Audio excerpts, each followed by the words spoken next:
Let's go, try natin.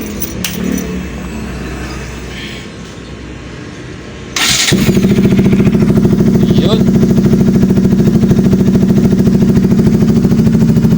Guys, good morning. Meron na naman tayong bagong pag-aaralan ngayon. Although naranasan ko na to ilang beses sa RS200. So kapag nangyari sa inyo to, unang katanungan, sira ba? Pangalawa, may sira ba? Pangatlo, gagastos ka ba? Alright, so tignan natin kung gagamit tayo nito.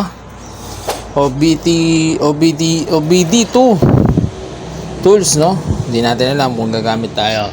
Pero susubukan natin ng mano-mano. Let's go. So una kong gagawin, tank pressure or fuel pressure. I-start ko siya na nakabukas to. Tatry natin, no? Kung mawala yung check engine. So una pa lang, kita mo na, no?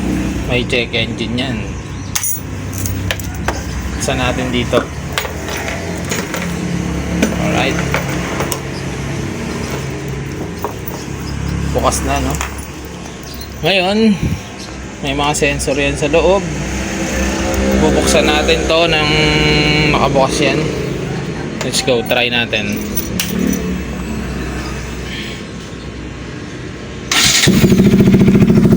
Yun.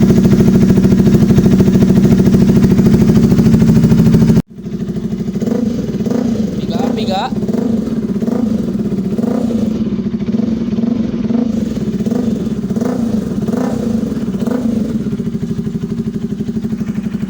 Sumunod na gawin natin kill switch.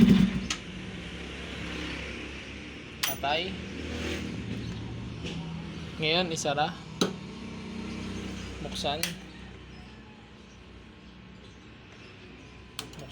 May check engine pa rin. Alright.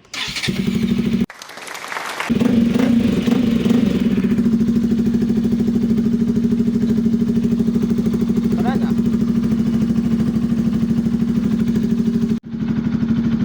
Ayan, nakabukas pa rin, ha. So ang nangyari lang, tank pressure, no?